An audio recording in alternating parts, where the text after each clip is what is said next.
10 minutitos pasaron de las 8 de la noche, programa número 15, Tano, programa número 15 aquí en FM El Rayo 95.9 en la ciudad de Viedma.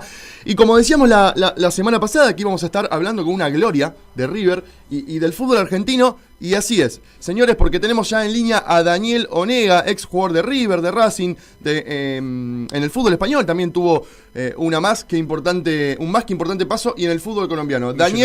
Daniel Onega, muy buenas noches, bienvenido a Se Viene en la Noche, aquí en la ciudad de Viedma. Hola, buenas noches, ¿cómo están? Bien, contentos de que puedas estar acá charlando con nosotros. Teníamos muchas ganas de hablar de fútbol con vos hace rato, desde la semana pasada, porque y justamente el viernes pasado nosotros previamente ya habíamos barajado la posibilidad de poder tener esta charla, y vimos que el viernes se cumplieron 54 años, si no me equivoco, del día que Boca jugó 2 partidos en un mismo día, y uno de esos 2 partidos fue contra River, y uno de los goles los hiciste vos y el otro lo hizo Pinino Más. Entonces dijimos, bueno, mejor momento que este para charlar con él no había. Sí, efectivamente lo que decís. Lamentablemente pasaron tantos años, ¿no? Pero sí, realmente ese día Boca no jugó con su equipo titular. Ajá. Y pudimos ganarle la cancha de River 2-0 con goles de Pinino y mío, así que contento. Siempre ganarle a Boca para los de River es muy importante, ¿no es cierto? Ya desde que empecé en 9ª división, yo en River nunca estaba la presión de los resultados, sino los grandes maestros que tuvimos como Ernesto Duccini, Carlos Prochele, Renato Cesarini, lo que ellos querían que uno evolucionara, tanto en lo técnico, en lo físico, pero que el resultado para ellos no era tan importante, ¿no es cierto? Pero a Boca había que ganarle, ese era el rival a vencer, y eso nos inculcaron desde muy chico, y bueno, y fue toda la vida así, y sigue siendo así, efectivamente, ¿no? Ahora justo, Daniel, que hablas de la evolución, de lo físico, de lo táctico, nosotros hace poquitos programas atrás tuvimos el placer de charlar aquí con Héctor Vargas, porque se cumplieron 45 años del campeonato de River, claro, 45 años del campeonato de River del 75, cuando salió campeón después de casi 18 años. Y Héctor Vargas nos contaba, él jugó ese día en la cancha de Vélez, y nos contaba que para él, hoy, es más difícil jugar hoy en día, porque es más físico el fútbol. ¿Vos crees que es así también? Sí, sin ninguna duda que el fútbol, como todos los órdenes de la vida, van evolucionando, ¿no es cierto? Hoy es mucho más físico, mucho más táctico, se juega en espacios mucho más reducidos, donde es más difícil, por supuesto. Claro. Quizás en la época nuestra había un poquito más de tiempo, de espacio para resolver, ¿no es cierto? Pero yo digo que el jugador que tiene buena técnica y que tiene talento ha jugado y va a jugar en cualquier época, porque lo físico, en definitiva, es mucho más fácil conseguir, ¿no es cierto? Porque tanto los jugadores de antes como los de ahora o en el futuro tienen 2 piernas, 2 brazos, una cabeza, o sea, que lo más difícil es tener la técnica, el talento, que es lo que además te destaca, sobre todo en este fútbol tan físico y tan donde se juega mucho en espacios reducidos, porque incluso así se entrena.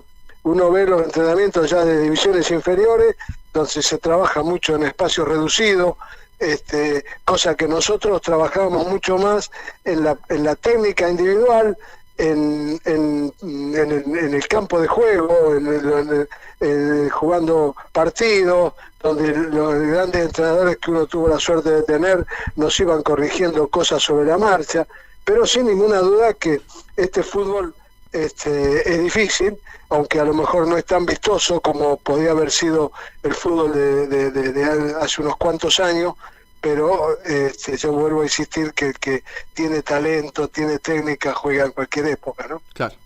Daniel, buenas noches, Federico Velar te habla. Hola, Federico. Te quería consultar lo siguiente, ¿vos en qué lugar de la cancha te parabas para jugar? Porque vos eras centrocampista, ¿verdad? ¿Mediocampista? Sí, bueno, yo en principio en división empecé jugando de número 9.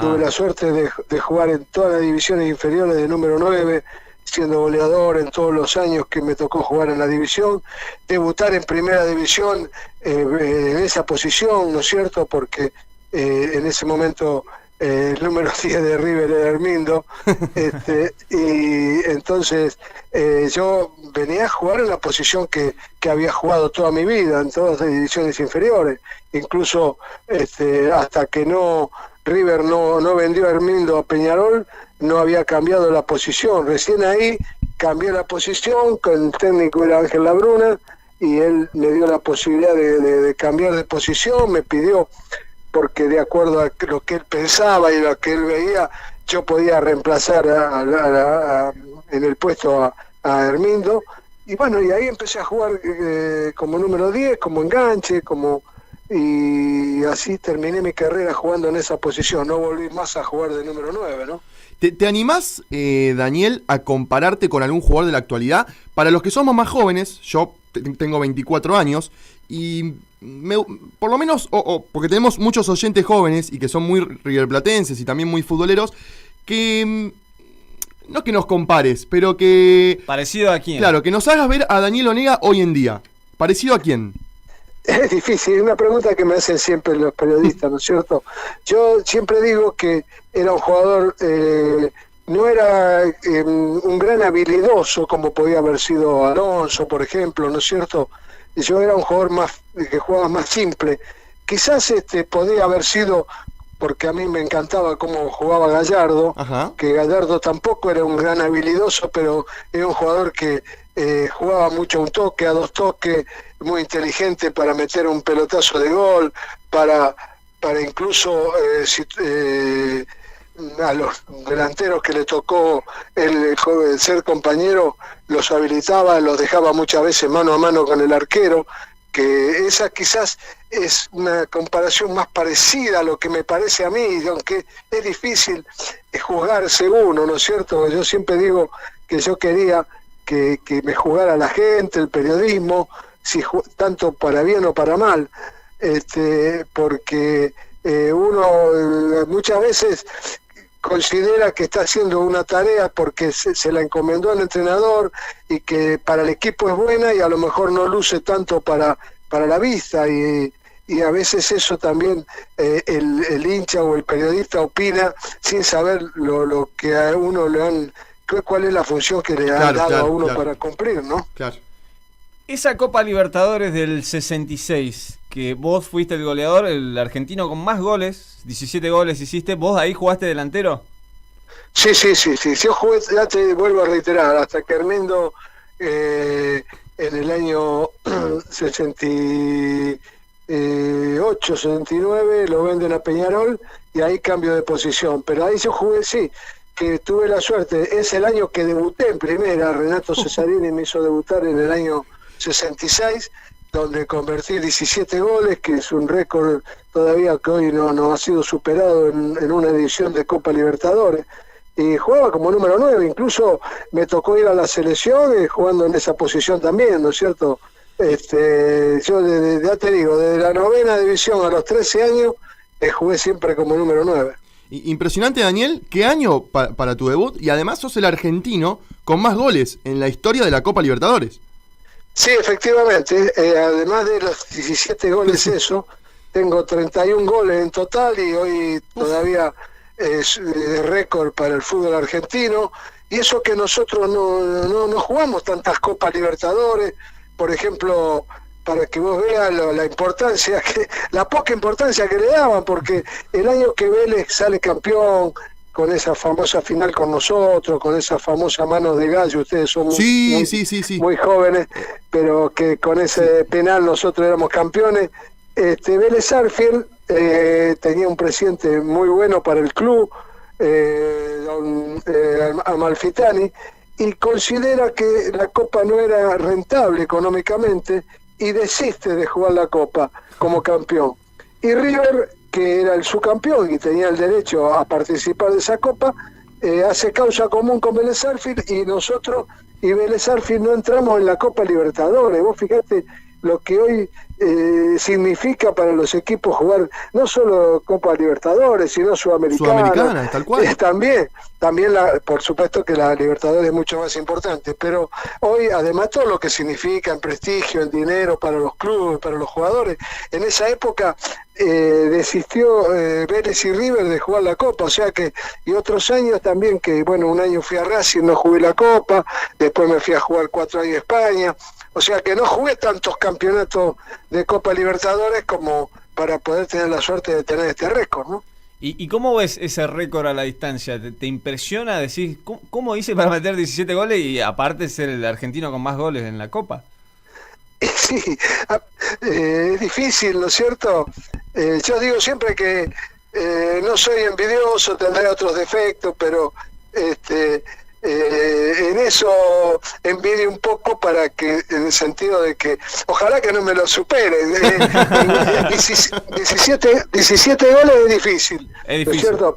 Eso tenés que jugar desde el primer partido hasta jugar la final. Claro. Y tiene que hacer más de un gol por partido. El que está más cerca, que creo que tiene 25 goles, Prato, está a 6 goles. Espero que River gane muchas copas, pero que Prato no haga muchos goles. O que se vaya a otro equipo que no juegue Copa, ¿no? No, que juegue en River, porque Prato es un jugador muy importante, le ha dado muchas satisfacciones, nos dio a todos los hinchas de River, y yo creo que en cuanto se consiga la condición física, que es lo que más le cuesta, ¿no es cierto? Por su físico, es un delantero muy importante y ojalá siga jugando muchos años en River, ¿no? Daniel, ¿cómo? Sí. Por Gallardo, te quiero preguntar por Gallardo, porque primero te iba a preguntar por Labruna, te quería preguntar cómo era Labruna como técnico, que hace un ratito lo nombrabas, pero sí. Ahora quiero preguntarte por Gallardo, o por los dos si querés, contéstame por los dos. Mira, yo Labruna tuve la suerte que me dirija durante 3 años, ¿no es cierto? Ángel era un tipo, primeramente con una identificación total con River, era un hincha fanático de River, ¿no es cierto? Y además habiendo jugado tantos años, el jugador que más partidos jugó, el que más goles hizo, el que más goles le hizo a Boca, tenía un currículo impresionante, ¿no es cierto? Pero además de eso, era un entrenador que motivaba mucho al jugador. Por ahí no se trabajaba en ese momento tanto como hablábamos al principio en la táctica y estrategia, ¿no es cierto? Sabía elegir mucho los equipos, los jugadores. Era un técnico que hablaba lo necesario, ¿no es cierto? Pero vos eras el mejor jugador del mundo, cosa que uno a veces tiene entrenadores que no te valoran tanto y te hacen pensar más en el rival que en lo que vos sos, ¿no? Y Ángel era todo lo contrario, un ganador nato, un tipo que respaldaba mucho al jugador, no era de estar haciendo continuamente cambios, ¿no es cierto? Salvo que, bueno, si algo no funcionaba, por supuesto que lo mejoraba e intentaba mejorarlo con algún cambio. Y con respecto a Gallardo, realmente Gallardo fue una sorpresa impresionante porque cuando se hace cargo de River tenía poca experiencia como entrenador, solamente había dirigido un año Nacional de Uruguay, sí. Que nosotros no teníamos la suerte de verlo. Y fue campeón. Ahí creo que, y fue campeón en Uruguay. Y fue campeón. Bueno, dejó de jugar inmediatamente, que a veces es difícil dirigir a los jugadores que fueron compañeros tuyos el año anterior, no es fácil, ¿no? Hay que tener mucha personalidad y mucho respeto de los jugadores hacia vos, y creo que bueno, fue un gran hallazgo de Enzo Francescoli, porque él fue el que sugirió la contratación de Marcelo, y realmente, bueno, ¿qué se puede decir hoy de 5 o 6 años de River dirigido por Marcelo, que ha ganado un montón que eran los que nos faltaba a nosotros? River ganaba muchos torneos locales, pero a nivel internacional siempre le costó mucho, ¿no? Y Marcelo reinventó a ese River copero, es cierto, y además que con la gran virtud también de que tuvo que campeonato tras campeonato reinventarse, porque vos sabés que lamentablemente por la situación del país, los clubes nos pueden estar ajenos, hoy la situación económica es muy difícil, cada vez más difícil, entonces siempre se te van 3, 4 jugadores y siempre se te van de los mejores, no te vienen a comprar al que es suplente. No, entonces, y Daniel, perdóname, y otra cosa, sí. Antes, quizás hace 15, 20 años, no hablo de hace 50 años, hablo ahora, un pasado relativamente pronto, se iban a Europa, ahora se van a China, México, Estados Unidos. Claro. Por suerte para los jugadores aparecieron mercados que antes era impensado cuando uno jugaba. Pensar que China, Rusia, Ucrania, acá normalmente podía ser Uruguay, Peñarol y Nacional, que en esa época eran fuertes, no como hoy. Y cuando pasaban los 30 años podía ir a jugar a Chile, a México, y hoy México también es una plaza importantísima porque la mayoría de los clubes están gerenciados por empresas donde ganan muchísimo dinero, y realmente para el jugador de ahora es una suerte que se han abierto todos esos mercados, porque incluso te digo más, yo tuve la oportunidad de ir a jugar junto con mi hermano en el 66, después de la Copa del Mundo, a Real Madrid, pero España estaba cerrado para extranjeros. Vino la gente de Real Madrid esperando, que pensaban que se abría la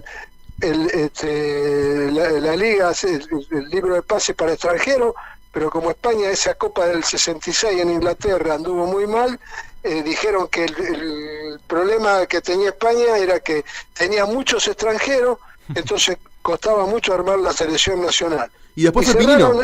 Pinino fue. Pero Pinino va en el 73, cuando ahí se abrió en el 73, se abre para extranjeros, que yo voy al Córdoba y Pinino va al Real Madrid, pero ahí sí. Y si no, podías ir como oriundo, pero nosotros, y no haber jugado en la selección nacional. Yo tenía descendencia española, mi abuelo por parte de mi papá eran españoles, nacido allá en Galicia, pero habíamos jugado en la selección y eso no nos permitía poder ser transferido a esa liga, ¿no? Daniel, hablabas de que Peñarol antes era fuerte y me quería remontar nuevamente a la Copa del 66 y hablar un poquito de la final, especialmente el partido de desempate que River empezó ganando con un gol tuyo. Sí, ese partido de desempate, o sea, habíamos perdido en Uruguay 2-0, ganamos 3-2 acá en River, ellos nos llevaban un gol de ventaja, ahí valía la diferencia de gol, ¿no es cierto? Entonces fuimos a jugar a Chile, y bueno, con un primer tiempo nuestro brillante, ganando 2-0, Peñarol se peleaban entre ellos, los jugadores, un desconcierto, y a nosotros tuvimos un problema porque no teníamos defensores en el banco y se nos lesiona Sainz, el número 4 nuestro, y había que hacer en esa época un cambio, solamente en la Copa podías hacerlo antes de los 44 minutos del primer tiempo. ¿Por qué? Y porque era el reglamento así, ¿no? Entonces Sainz le dice a Renato, mire, me molesta, y Renato dice, bueno, insista, a ver, hasta último momento, porque no tenía defensores. Hasta el minuto 44. Bueno, Sainz le dice, faltando ya poco para terminar el primer tiempo, que no podía aguantar, entonces el medio campo nuestro ese día era Sarnari, Solari y Hermindo, y tuvo que sacar a Solari de 8, ponerlo de 4, Hermindo de 10 pasó de 8, yo de 9 pasé de 10, y entró la Liana de número 9, y ahí un poquito nos descompensamos, y bueno, Peñarol con un poco de suerte, porque en el 2-2 el segundo gol es un gol en contra, que patea Badí, le pega a Matosas en el hombro, Madeo la va a buscar un palo y ¿Matosas es el papá de Gustavo? El papá de Gustavo, Mirá. Roberto Matosas, que había sido récord. River lo compra a Peñarol en 33 millones de pesos en ese momento, que fue récord de dinero para un jugador, ¿no? Y bueno, y ahí terminó en los 90 minutos 2-2, tuvimos que ir a la largue, y ya te digo, ellos tenían un gol de diferencia a favor, con ese resultado eran campeones ellos, y bueno, nos fuimos un poco al ataque, nos desconcentramos un poquito, y ellos en 2 contragolpes nos hicieron 2 goles, pero realmente fue una lástima porque habíamos jugado un gran partido y esa lesión de Sainz nos ha perjudicado bastante, ¿no? O sea que, de todas maneras, si hubiera terminado el tiempo, no iban a penales, sino que ganaba Peñarol por la diferencia de gol. Claro, sí, porque ellos hicieron 2-0 en Uruguay y nosotros 3-2 acá en River, y entonces eran 2 goles a favor de ellos y uno claro, a favor nuestro. Claro. Tenían un gol más de ellos, ¿no es cierto? Ajá, perfecto. Daniel, tenemos que irnos a una tanda, nosotros te agradecemos enormemente, la verdad que en serio teníamos muchas ganas de charlar con vos porque, hemos charlado con Héctor Vargas, también con el Mono Perotti, con el Ruso Abramovich. Queríamos irnos un par de años más atrás también, para ir recorriendo también todas las etapas del fútbol argentino y del mundo, obviamente. Así que, de nuevo, muchísimas gracias por charlar con nosotros y el aprecio de siempre. No, gracias a ustedes, chicos, que se acuerden de uno a pesar de los años que han transcurrido. Y un abrazo muy grande y a disposición de ustedes. Me encanta hablar de fútbol y que de toda y aparte es lindo que se recuerden después de tantos años que pasaron, que todavía uno esté un poquito en el candelero. Seguirá siendo así siempre, Daniel. Bueno, un abrazo grande a todos. Abrazo gigante. Abrazo, chao. Lo vi muy actualizado. Muy actualizado. Recordamos que él tiene ya 75 años. Y bueno, por ejemplo, decía que River venía de ser campeón en Uruguay. Después no me acuerdo a qué jugador nombró de la actualidad también. A Prato también. Pero está muy al tanto. Se ve que mira mucho fútbol el amigo Daniel Onega. La verdad, un fenómeno. ¿Qué parece si nos vamos a una tanda, un temita y ya volvemos? Dale.